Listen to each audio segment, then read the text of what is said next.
कुंभमेळ्याच्या संदर्भामध्ये माझ्याकडे 2-3 दिवसामध्ये 4-5 लोक येऊन गेलेत आणि त्यांनी मला या वर्क ऑर्डर दाखवल्या आहेत। या वर्क ऑर्डर आहेत, याच्यावर खाली जे महसूल आयुक्त आमचे प्रवीणजी गेडाम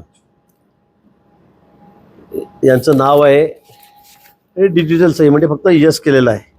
आता खरं म्हणजे वर्क ऑर्डरवर असं कुठेही प्रवीण गेडामांचं नाव नसतं किंवा ते देत नाही, पहिली गोष्ट तर ही। आणि याच्यावर QR कोड असतो, याच्यावर कुठले QR कोडसुद्धा नाही आहे। आणि या संदर्भामध्ये मग पोलिसांना जेवणाचे ऑर्डर दिली, वर्क ऑर्डर, त्यांना लंच डिनर, त्यांना पाण्याची ऑर्डर दिली, पोलिसांना लागणारे मॅट्रेस, बकेट, मग यांची ऑर्डर दिलेली आहे। आणि ते काही 100-150 कोटी रुपयाच्या स्वरूपामध्ये त्या ठिकाणी आहे। कोणकोणत्या पद्धतीच्या कामांचं या संदर्भात बोगस लोकांनी उल्लेख केला? याच्यामध्ये वर्क ऑर्डरमध्ये त्यांनी म्हटलेलं आहे, work order for project Nashik city police station, provide lunch dinner to 70 days.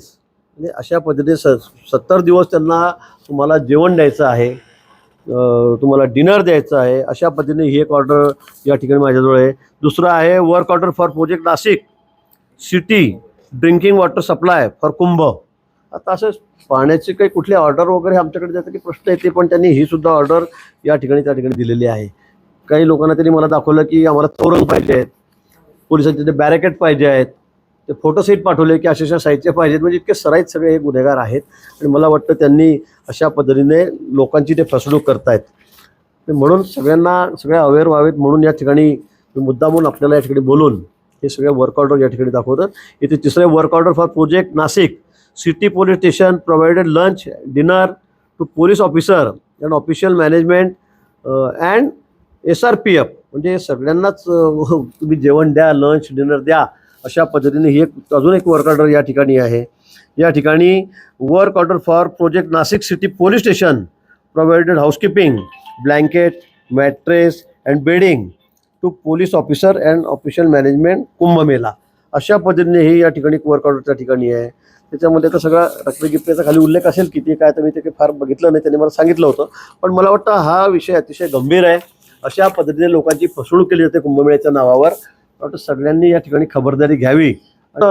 या लोकांची फसवणूकही त्यांनी केली, त्यांनी काही पैसे त्यांना दिलेले आहेत, काही चेकने सुद्धा दिलेले आहेत आणि 3-4 लोक हे आहेत म्हणून त्यांनी माझ्या कानावर हा विषय टाकला। मी परवा माननीय मुख्यमंत्री मोदयांच्याही कानावर हा विषय टाकला। तिथे CP होते बैठकीला आलेले नाशिकचे, त्यांचाही हा विषय सांगितलेला आहे। गेडाम साहेबांची असेल, आमचे शेखर सिंग असतील आयुक्त कुंभमेळ्याचे, त्यांच्यासुद्धा कानावर हा विषय टाकलेला आहे। आणि या संदर्भामध्ये मी विचारणा केलेली आहे, पण पोलीस खात्यामध्ये असं कुठली त्याची ऑर्डर नाही आहे, टेंडर नाही आहे आणि बनावट फर्जी सगळ्या या वर्क ऑर्डर बनवून त्या वर्क ऑर्डर देऊन लोकांना लुबाडण्याचं काम चाललेलं आहे। 1-2 महिन्यापूर्वी 1.5 महिन्यापूर्वी पण 3 लोकांवर असंच मुंबईच्या तक्रार दाखल करण्यात आलेली आहे। त्यांनी सुद्धा असेच वर्क ऑर्डर बोगस बनवून कुंभमेळ्याच्या नावाखाली फसवणूक केलेली होती। प्रवीण गेडाम आहेत, त्यांनी सुद्धा त्या संदर्भात तक्रार दिली CPकडे। शेखर सिंग आहेत, त्यांनी सुद्धा CPकडे, नाशिक CPकडे तक्रार त्या ठिकाणी नोंदवलेली आहे। आणि आता परत त्या 4-5 ऑर्डर जे आहेत या माझ्याकडे आलेल्या आहेत, अजून जास्त असण्याची शक्यता आहे। पण अशा पद्धतीने एक रॅकेट काही लोकांचं आहे, त्या ठिकाणचे जे लोक ते वेगळे होते वर्क ऑर्डर देणारे, हे वेगळे आहेत आणि अशा बनावट वर्क ऑर्डर देऊन पैसे उकळायचे आणि लुबाडायचं हे काम या ठिकाणी चाललेलं आहे। आणि म्हणून सगळ्यांनी सतर्क राहावं।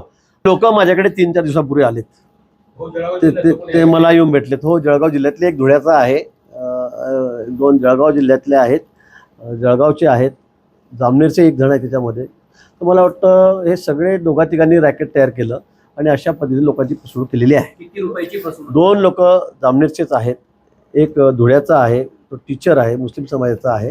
त्यांनी मिळून ती सगळी फसवणूक केलेली आहे। किती पैसे आता सांगता येत नाही। यांनी मला जे आकडे दिलेले आहेत हे काही मला वाटतं 400-500 कोटी रुपयाच्या वर्कआउट असतील, या सगळ्या 500-600 कोटीचे वर्कआउट असतील। अतिशय कडक कारवाई, अतिशय कठोर कडक कारवाई यांची केली जाईल। पुढे कोणी धजावणार नाही अशी कारवाई करायला, असे रिकामे गोंधळ करायला, लफडे करायला, बोगस काम करायला, अशी चांगली कारवाई आम्ही त्यांच्यावर त्या ठिकाणी करू। सगळ्या जे काय असतील कलम ते त्या ठिकाणी 420 पासून जे होते सगळे त्यांच्यावर लावू। अशी काही शक्यता आहे का? सगळंच बनावट आहे. ही वर्क ऑर्डर आहे, ही वर्क ऑर्डर, ज्या शिक्के येत नाही, ही वर्क ऑर्डर असते, त्याच्यामुळे त्या शिक्के येत नाही, ही अशी आहे. पण याच्यावर एक गेडाम साहेब वगैरे कुठेही असं त्यांचं नाव नसतं, खालचे लोकच वर्क ऑर्डर देत असतात. पण यांनी सफाईदार पण हे सगळं केलेलं आहे.